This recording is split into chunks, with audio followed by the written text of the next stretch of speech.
নমস্কার বন্ধুরা, পেঁপের রান্না করছি।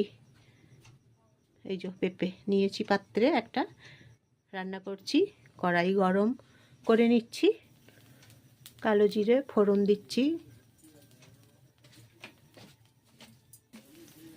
সর্ষের তেল গরম করে নিচ্ছি, ভেজে নিচ্ছি পেঁপেগুলো। এখন কড়াইয়ে গরম তেলে দিলাম, ভেজে নিচ্ছি।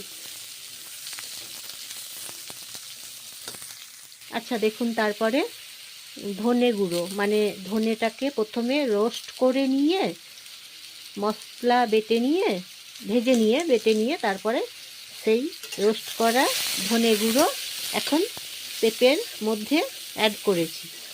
এইভাবে অ্যাড করে নিলাম, পেঁপের তরকারি করছি। আচ্ছা, তারপরে জল দিলাম, জল দিয়েছি, হলুদ দিচ্ছি, নুন দিচ্ছি, তারপরে কাঁচা লঙ্কা বেটে দিলাম। নমস্কার নেবেন বন্ধুরা জয়ার রান্নাঘর থেকে।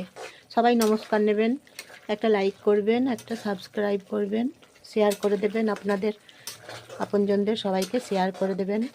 কেমন হয়েছে বলবেন। পেঁপের তরকারি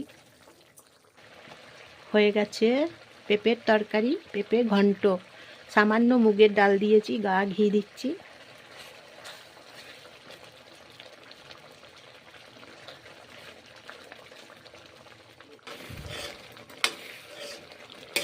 অল্প সামান্য মুগের ডাল দিয়েছি, পেঁপের ঘন্ট রান্না করছি।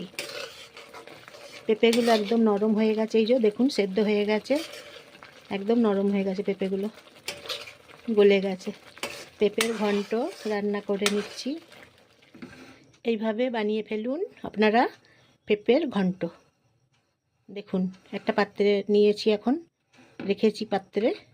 পেঁপের ঘন্ট কি সুন্দর হয়েছে দেখুন।